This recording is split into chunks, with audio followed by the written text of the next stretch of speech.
আল্লাহ রাব্বুল আলামিন বলছেন কোরআন শোনার দুইটা আদব আছে এবং একটি পুরস্কার আছে। Teach your children the Holi Quran, the Holi Quran will teach your children everything. তুমি তোমার সন্তানকে এই কোরআন শিক্ষা দাও, এই কোরআনই দেখবে এক সময় পৃথিবীর সমস্ত জ্ঞানগুলোকে তোমার সন্তানকে শিক্ষা দেবে। বলে সুবহানাল্লাহ। আসসালামু আলাইকুম ওয়া রাহমাতুল্লাহি ওয়া বারাকাতুহু। ইন্নাল হামদালিল্লাহ ইয়াকরামুল্লাযী খালাকাল ইনসান وكرم وعلمه من البيان ما لم يعلم فسبحان الذي لا يحصى امتنانه باللسان ولا بالقلم نشهد أن لا إله إلا الله وحده لا شريك له ونشهد أن سيدنا ومولانا محمدا عبد الله ورسوله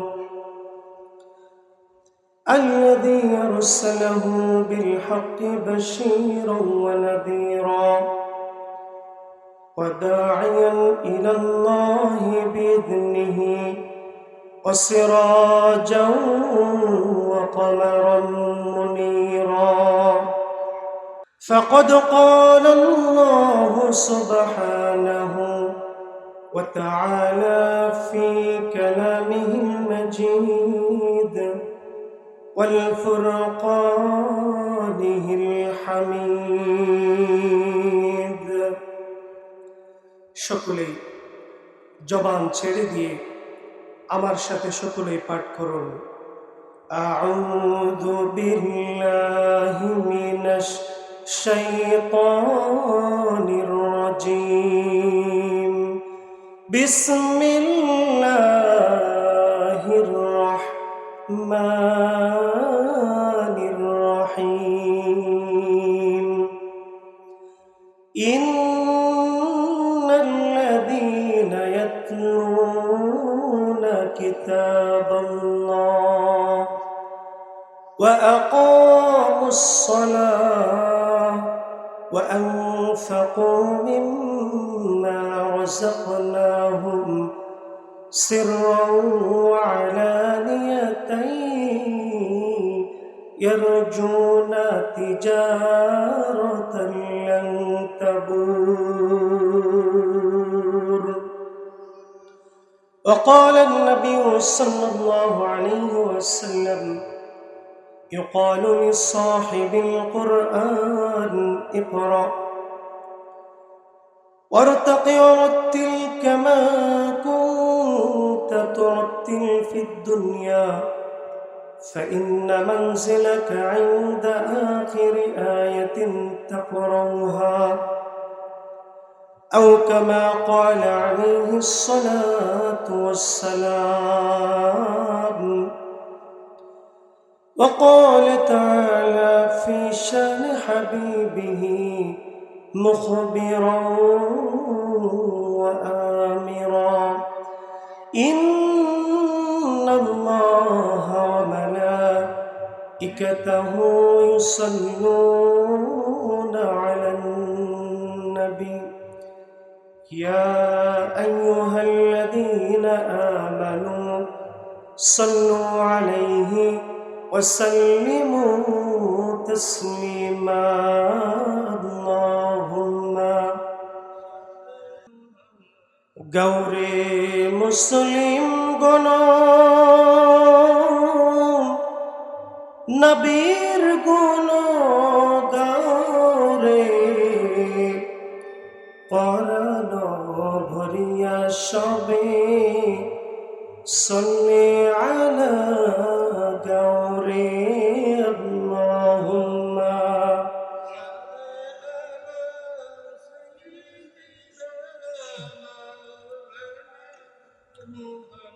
ওয়া আলা আলি সাইয়্যিদিনা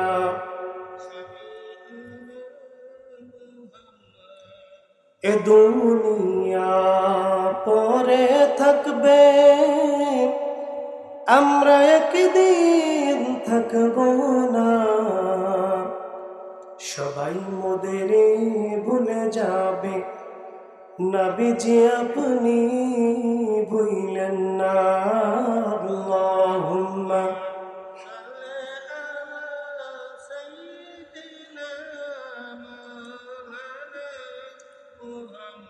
وعلى آل سيدنا بلغ العلا بكماله كشف التجى بجماله حسنت جميع خصاله صلوا عليه وآله। আলহামদুলিল্লাহ। চক্কালু পূর্বপাড়া জামা মসজিদের উদ্যোগে বিরাট ইসালে সওয়াব ও দোয়ার মাহফিলের সম্মানিত সভাপতি আলহাজ মোতাররফ রহমান মাস্টার, সম্মানিত সহসভাপতি জনাব মুজিবুর রহমান, সম্মানিত প্রধান অতিথি, বিশেষ অতিথি উলামায়ে কেরাম, ফুদালায়ে আযম, সামনে উপবিষ্ট বিভিন্ন গ্রাম থেকে আগত ইসলাম প্রিয়, দিন প্রিয়, দিনদার মুমিন মুসলমান, পর্দার আড়ালে বসে আছেন আম্মাজান খদিজাতুল কুবরা রাদিয়াল্লাহু তাআলা আনহার উত্তরসূরি শ্রেষ্ঠ মা এবং বোনেরা, আলোচনার প্রারম্ভে ইসলামিক সম্বোধন সালাম, আসসালামু আলাইকুম ওয়া রাহমাতুল্লাহি ওয়া বারাকাতুহু। আপনারা সবাই ভালো আছেন? আলহামদুলিল্লাহ। আমাদের ভালো রাখতে পারেন একজন, তিনি কে? আল্লাহ ছাড়া আমাদের কেউ কি ভালো রাখতে পারেন বলেন? নওগাঁ জেলার ধামইরহাট উপজেলার অন্তর্গত একদম সীমান্তবর্তী এলাকা। এই গ্রামের পরে আর মনে হয় কোনো গ্রাম নাই, তাই না? আলহামদুলিল্লাহ। তো শুনেছি আলহামদুলিল্লাহ এই গ্রামের মানুষ অত্যন্ত নম্রভদ্র, ইসলাম প্রিয়, ইসলামকে ভালোবাসে, মহাব্বত করে। আল্লাহ রাব্বুল আলামিন যেন আমাদের এই ভালোবাসাকে কবুল করে নেন, সকল বলে আল্লাহুম্মা আমিন। যারা মাহফিলটি আয়োজন করেছেন, আয়োজক কমিটি, যুব সমাজ, যারা শুরু থেকে মেধা, শ্রম, অর্থ দিয়ে এই মাহফিলকে বাস্তবায়ন করার জন্য চেষ্টা করেছেন, আল্লাহ যেন সবাইকে দ্বীন ও ইসলামের জন্য কবুল করে নেন, সকলে বলে আল্লাহুম্মা আমিন। সম্মানিত হাজিরিন, কথা না বাড়িয়ে আমরা সরাসরি কোরআন থেকে আলোচনা শুনব ইনশাআল্লাহ। আজকে আমরা এমন একটি কোরআন থেকে আলোচনা শুনব যে কোরআনের মধ্যে কোনো ভুল, কোনো সন্দেহের অবকাশ নেই। আছে নাকি? যালিকাল কিতাব লা রাইবা ফি, this is the book about there is no doubt. এটার মধ্যে কোনো সন্দেহ নাই। আছে নাকি? ইনশাআল্লাহ এই কোরআন থেকে আজকে আমরা আলোচনা শুনব। আলোচনার শুরুতে আমি আলোচনা শোনার একটা আদব দিয়ে আজকের প্রোগ্রামটা শুরু করতে চাই ইনশাআল্লাহ। সূরাত আরাফ 204 নম্বর আয়াত। আল্লাহ রাব্বুল আলামিন বলছেন, কোরআন শোনার দুইটা আদব আছে এবং একটি পুরস্কার আছে। আল্লাহ রাব্বুল আলামিন বলছেন, ওয়াইদা কুরিয়াল কুরআন ফাসতামিউ লাহু ওয়া আনসিতু লাআল্লাকুম তুরহামুন। When the Quran is recited, then listen to it. যখন তোমাদের সামনে কুরআনুল কারীমের আলোচনা হবে, তখন তোমরা কান লাগিয়ে শ্রবণ করো, বলুন সুবহানাল্লাহ। Then listen to it, কান লাগিয়ে শ্রবণ করো, and pay attention that you may receive mercy, এবং তোমরা কেউ একে অপরের সাথে কথা বলবা না। এই দুইটা শর্ত যদি মানতে পারো, লাআল্লাকুম তুরহামুন, তাহলে তোমাদের উপর, আমাদের সকলের উপর রহমত বর্ষণ হতে থাকবে, বলুন সুবহানাল্লাহ। সমেত হাজিরিন, আমরা যে আয়াতটি তেলাওয়াত করেছি সূরা ফাতিরের 29 নম্বর আয়াতের, আমি একজন তাফসির নিয়ে, যেহেতু কোরআনের তাফসির নিয়ে শেষ করেছি পড়ালেখা আলহামদুলিল্লাহ, এই জন্য একটি আয়াত, বেশি না, একটি আয়াতের তাফসির করে ইনশাল্লাহ বিদায় নেব। আজকের আলোচনার টপিক হচ্ছে, আমরা এখানে অনেকে আছে বিজনেসম্যান, ব্যবসায়ী, এরকম লোক আছে না, বিভিন্ন পেশায় ব্যবসা করে। তো আল্লাহ রাব্বুল আলামিন সূরা ফাতিরের 29 নম্বর আয়াতে 3টা ব্যবসার কথা বললেন। এই 3টা ব্যবসা যদি আমরা দুনিয়ার জিন্দেগিতে কেউ করতে পারি, তাহলে আমাদের ব্যবসার মধ্যে কোনো লস হবে না, শুধু লাভ আর লাভ হবে। বলুন সুবহানাল্লাহ। দুনিয়ার যারা ব্যবসায়ী আছে, এই ব্যবসায়ীদের লাভ এবং লস উভয়টা আছে, ঠিক না ঠিক? কিন্তু আজকে যে বিষয়টা আলোচনা করব, 3টি বিষয়, এই 3টা ব্যবসা যদি দুনিয়াতে করতে পারি আমরা, নারী এবং পুরুষ উভয়ের জন্য, তাহলে আমাদের এই ব্যবসার মধ্যে কোনো লস নাই। বলুন সুবহানাল্লাহ। সম্মানিত হাজিরিন, আল্লাহ রাব্বুল আলামিন পবিত্র কালামুল্লাহ শরীফের মধ্যে বলছেন, ইন্নাল্লাযীনা ইয়াতলুনা কিতাবাল্লাহ। একজন মানুষের 1 নম্বর ব্যবসা হচ্ছে, ওই মানুষটা সর্ব অবস্থায় কুরআনুল কারীম পাঠ করে। বলুন সুবহানাল্লাহ। 2 নম্বর ব্যবসা, ওয়া আকামুস সালাম। ওই মানুষটি 5 ওয়াক্ত নামাজ আদায় করবে, নিজেরা আদায় করবে এবং তার আহাল পরিবারকেও আদায় করাবে। এটি একজন মুমিনের 2 নম্বর ব্যবসা। বলুন সুবহানাল্লাহ। 3 নম্বর ব্যবসা কি? ওয়া আনফাকু মিম্মা রাযাকনাহুম সিররান ওয়া আলানিয়া। একজন মানুষ তার আল্লাহর দেওয়া সম্পদ থেকে প্রকাশ্যে গোপনে, সচ্ছল এবং অসচ্ছল অবস্থায় আল্লাহর রাস্তায় ব্যয় করতে পারবে। এই 3টা গুণ যারা অর্জন করতে পারবে, তিজারাতান লান তাবুর, ওই 3 শ্রেণীর ব্যবসায়ীদের কোনো লস হবে না। বলুন সুবহানাল্লাহ। আলোচনার টপিক বুঝতে পারছেন? 3 শ্রেণীর ব্যবসায়ীদের কোনো লস নাই। 1 নম্বর হচ্ছে যারা কোরআন পড়বে, কোরআন তেলাওয়াত করবে, কোরআন অনুযায়ী নিজেদের জিন্দগি গঠন করবে। 2 নম্বর যারা সালাত কায়েম করবে। 3 নম্বর আল্লাহর দেওয়া সম্পদ থেকে যারা আল্লাহর রাস্তায় ব্যয় করবে। এই 3 শ্রেণীর বিজনেসম্যানের দুনিয়া এবং আখিরাতের মধ্যে কোনো লস নাই। বলুন সুবহানাল্লাহ। সম্মানিত হাজিরিন, কোরআনের পরিচয় কি? কোরআনের পরিচয় কোরআন নিজেই আমাদেরকে দিয়েছেন। কোরআনকে যখন আমরা প্রশ্ন করব, কোরআন তোমার বাড়ি কোথায়? এখানে আমরা যারা আছি সকলের বাড়ি এবং ঘর আছে। এই কোরআনের একটা বাড়ি আছে। এই কোরআনকে যখন আমরা প্রশ্ন করব, কোরআন তোমার বাড়ি কোথায়, কোরআন সঙ্গে সঙ্গে জবাব দিবে, বাল হুয়া কুরআনুম মাজিদ ফি লাউহিম মাহফুজ। আল্লাহু আকবার। কোরআন সঙ্গে সঙ্গে জবাব দিবে, আমার বাড়ি হচ্ছে এই দুনিয়ার কোনো জায়গা নয়, আমার বাড়ি হচ্ছে লাউহে মাহফুজের মধ্যে। বলুন সুবহানাল্লাহ।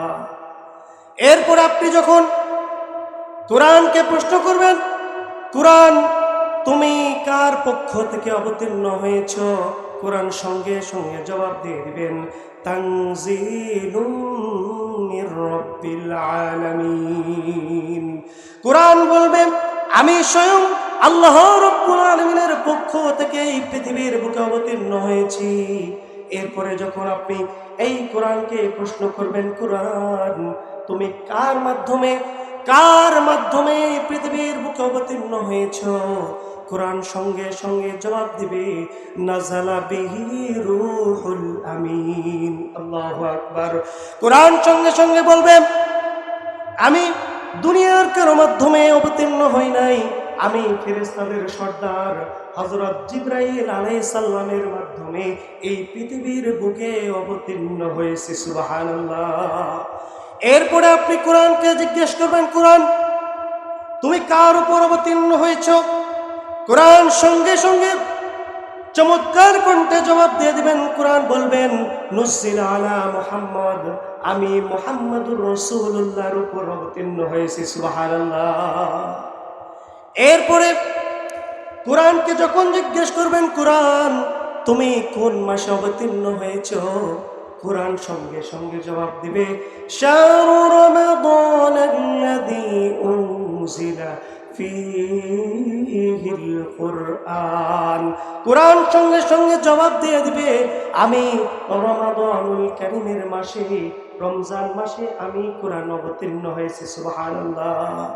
এখানেই শেষ নয়, আপনি যখন কোরআনকে জিজ্ঞেস করবেন কোরআন তুমি কোন ভাষায় নাজিল হয়েছ, তুমি তোমার ভাষাটা কঠিন না সহজ, কোরআন সঙ্গে সঙ্গে জবাব দিবে ইন্না আনজালনাহু কুরআনান আরাবিয়্যান লাআল্লাকুম তাকিলুন। কোরআন সঙ্গে সঙ্গে জবাব দিবে আমি আরবি ভাষায় কোরআন অবতীর্ণ হয়েছি যেন তোমরা সকলেই বুঝতে পারো। এই কোরআনের মতো সহজ আর কোনো ভাষা এই পৃথিবীর মধ্যে নাই। বলুন সুবহানাল্লাহ। এরপরে এই কোরআন তো আজ থেকে ১৫০০ বছর পূর্বে অবতীর্ণ হয়েছে, কিয়ামত অবধি পর্যন্ত থাকবে। এই কোরআনকে যখন আপনি জিজ্ঞাসা করবেন কোরআন তুমি তো ১৫০০ বছর পূর্বে অবতীর্ণ হয়েছ, আবার কিয়ামত অবধি পর্যন্ত থাকবে, তোমার দেখাশোনার দায়িত্ব, তোমার সংরক্ষণের দায়িত্ব কে নেবেন? আল্লাহ রাব্বুল আলামিন কোরআনের মধ্যে সুন্দর করে জানিয়ে দিচ্ছেন ইন্না নাহনু নাযালনায যিকরা ওয়া ইন্না লাহু লাহাফিজুন। আল্লাহু আকবার। সঙ্গে সঙ্গে কোরআন জানিয়ে দিবে আল্লাহ রাব্বুল আলামিন বলছেন নিশ্চয় আমি এই কোরআনকে অবতীর্ণ করেছি আর এই কোরআন সংরক্ষণের দায়িত্ব স্বয়ং আমি আল্লাহ রাব্বুল আলামিন নিয়ে নিলাম। বলুন সুবহানাল্লাহ। পৃথিবীতে যদি কেউ চায় এই কোরআনের একটি আয়াত পরিবর্তন করবে, এরকম কারো সাহস আছে নাকি? পৃথিবীর শুরু লগ্ন থেকে কিয়ামত অবধি পর্যন্ত পৃথিবীর এই কোরআনুল কারীমের একটি হরফ তো দূরের কথা, একটি নুক্তাও কেউ পরিবর্তন করতে পারবে না। ঠিক না বেঠি? সম্মানিত হাজিরিন, অনেকে আমরা মনে করি যে এই দুই একটা মাহফিল অনেকে দেখবেন বন্ধ করার চেষ্টা করে। ঠিক না বেঠি? কোরআনের মাহফিল যারা বন্ধ করতে পারে এদের মতো কুলঙ্গার এই পৃথিবীর মধ্যে নাই। ঠিক না বেঠি? কোরআনের মাহফিল কেউ বন্ধ করতে পারবে না। ইউরিদুনা লিইউতফিউ নূরাল্লাহ।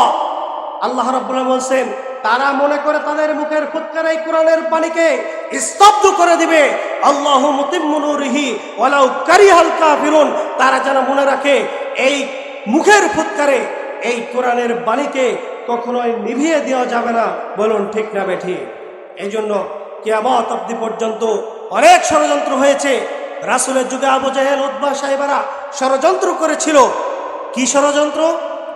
আল্লাহ রাব্বুল আলামিন সূরাত হামিম সিজদা ২৬ নম্বর আয়াতের মধ্যে সুন্দর করে জানিয়ে দিলেন এই কোরআনের বাণী যখন বিশ্ব নবী সাল্লাল্লাহু আলাইহি সাল্লাম মক্কার মধ্যে শুরু করে দিলেন, প্রচার শুরু করে দিলেন, তখন কাফেররা দেখলো আস্তে আস্তে আমাদের ধর্ম থেকে ইসলাম ধর্মে মানুষগুলো চলে যাচ্ছে, এখন কি বুদ্ধি করা যায়?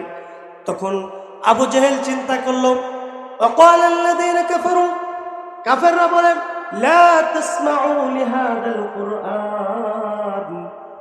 আবু জেহেল বলতে লাগলো, মক্কার সমস্ত কাফেররা বলতে লাগলো লা তাসমাউ, তোমরা শ্রবণ করো না, লিহাযাল কুরআন, এই কোরআন তোমরা শ্রবণ করো না, ওয়ালগাউ ফীহি লাআল্লাকুম তাগলিবুন। আর যখন মুহাম্মদ এই কোরআনের আলোচনাগুলো তোমাদের সামনে উপস্থাপন করবে তোমরা সেখানে গিয়ে হট্টগোল করো, গন্ডগোল সৃষ্টি করো, যেন তোমরা মুহাম্মদের উপরে বিজয়ী হতে পারো। বলুন নাউজুবিল্লাহ। আপনাদের কাছে প্রশ্ন করছি, এই যে আবু জাহেল, উতবা, সাইবারা এই কোরআনের বাণীকে শুনতে নিষেধ করেছিল, তখন মক্কার জমিনের কাফেররা কি আবু জেহেলের কথা শুনেছিল? বলেন। আবার ইতিহাস পড়ে যতটুকু জেনেছি, এই আবু জাহেল উতবা সাইবারাই গোপনে আল্লাহ রাসূলের কোরআনের তেলাওয়াত শুনতে আসতো নাকি? আসতো না? এই মুনাফিক, এই কাফেররা দিনের বেলা মানুষকে বলতো তোমরা কোরআন শোনো না। এই লোকগুলো আবার রাত্রিবেলা অন্ধকারে মুহাম্মদুর রাসূলুল্লাহর দরজার কাছে এসে কোরআন শ্রবণ করতে। বলুন সুবহানাল্লাহ। সম্মানিত হাজিরিন, আল্লাহ রাব্বুল আলামিন সুন্দর করে জানিয়ে দিলেন, ইন্নাল্লাযীনা ইয়াতলুনা কিতাবাল্লাহ। এক নম্বর ব্যবসা বলেছিলাম কুরআনুল কারীম পড়তে হবে। কুরআনুল কারীম যদি আমরা পড়তে পারি কি সওয়াব, ফজিলত কি? আল্লাহ রাব্বুল আলামিনের হাবিব বলেছেন, মান ক্বারা হারফাম মিন কিতাবিল্লাহ, যদি কোনো বান্দা এই কুরআনুল কারীমের একটি মাত্র হরফ পড়ে, ফালাহু বিহি হাসানাতুন, ফালাহু বিহি হাসানাতুন, প্রত্যেকটা হরফের বিনিময়ে তার 10টি করে নেকি তার আমলনামায় দেওয়া হবে। বলুন সুবহানাল্লাহ। এই নেকি কি এখন আমরা যদি পড়ি আমাদের হবে না হবে? বলেন তো। কোরআন পড়লেও সওয়াব, কোরআন শুনলেও সওয়াব, কোরআনকে দেখলেও সওয়াব। বলুন সুবহানাল্লাহ। পৃথিবীতে আর কোনো কিতাব আছে, পৃথিবীতে আর কোনো বুক আছে, বই আছে কিনা যেটি দেখলে সওয়াব? এরকম আছে নাকি? শুধুমাত্র কেবলমাত্র এই কোরআন পড়লেও সওয়াব, দেখলেও সওয়াব, এটা শুনলেও সওয়াব। বলুন সুবহানাল্লাহ। সম্মানিত হাজিরিন, কোরআন শুধু নিচে নিচে পড়বো না, নিজে শিখলে হবে না, আমাদের আহাল পরিবার, আমাদের সন্তানদেরকেও কোরআনুল কারীমের শিক্ষা দিতে হবে। ঠিক না বেঠিক? সম্মানিত হাজিরিন, ইসলামের চতুর্থ খলিফা হযরত আলী রাদিয়াল্লাহু তাআলা আনহু বলেছেন, তোমরা তোমাদের সন্তানকে কোরআনুল কারীমের শিক্ষা দাও। এই কোরআনুল কারীম তোমাদের সন্তানকে পৃথিবীর সমস্ত শিক্ষাগুলো দিয়ে দিবে। বলুন সুবহানাল্লাহ। Teach your children the Holi Quran. The Holi Quran will teach your children everything. তুমি তোমার সন্তানকে এই কোরআন শিক্ষা দাও, এই কোরআনই দেখবে এক সময় পৃথিবীর সমস্ত জ্ঞানগুলোকে তোমার সন্তানকে শিক্ষা দিবে। বলুন সুবহানাল্লাহ। আমাদের সন্তানগুলোকে কোরআনুল কারীমের শিক্ষা দিব তো ইনশাআল্লাহ। চেষ্টা করব এই সন্তান আমার আপনাদের জন্য কাজে আসবে। তাছাড়া আপনি যতই ডিগ্রি অর্জন করুন কোনো কাজে আসবে না। আমি নিজে বিশ্ববিদ্যালয় থেকে অনার্স মাস্টার্স কমপ্লিট করেছি কোরআনের উপর, কোরআনের তাফসীরের উপর। আমার সুযোগ ছিল জেনারেল কোনো সাবজেক্টে অনার্স মাস্টার্স করা, কিন্তু আমি দেখলাম আল্লাহ তো বলেছেন এই কোরআন যদি আমরা দুনিয়াতে পড়ি এর ফজিলত তো দুনিয়াতে পাবই এবং আখিরাতে আছে না নাই? আল্লাহ রাব্বুল আলামিন তার হাবিবের মাধ্যমে জানিয়ে দিয়েছেন, আবু দাউদ শরীফের হাদিস, ইয়াকুলু লিসাহিবিল কুরআন ইকরা ওয়ারতাকি ওয়ারাতিল কামা কুনতা তুরাতিল ফিদ দুনিয়া ফাইন্না মানজিলাকা ইনদা আখির আয়াতিন তাকরাউহা। সুবহানাল্লাহ। আল্লাহর নবী, বিশ্ব নবী সাল্লাল্লাহু আলাইহি সাল্লাম আজ থেকে ১৫০০ বছর পূর্বে জানিয়েছেন, কিয়ামতের ময়দানে যারা কোরআন পড়েছে, কোরআন মুখস্থ করেছে, কিয়ামতের ময়দানে তাদেরকে বলা হবে ইকরা, তোমরা কোরআন পাঠ করতে থাকো আর তোমরা উপরে উঠতে থাকো। আল্লাহ নবী সাল্লাল্লাহু আলাইহি সাল্লাম বলেছেন, ওয়ারতাকি ওয়ারাতিল কামা কুনতা তুরাতিল ফিদ দুনিয়া ফাইন্না মানজিলাকা ইনদা আখিরি আয়াতিন তাকরাউহা। যখন আমরা কোরআন পাঠ করতে থাকবো, একটা আয়াত দুইটা আয়াত করতে করতে 10 আয়াত 20 আয়াত 100 আয়াত, যারা হাফেজ আছে 6666 আয়াত যখন যারা পড়তে পারবে তখন তাদের অবস্থানটা 6666 তলার উপরে হয়ে যাবে। বলুন সুবহানাল্লাহ।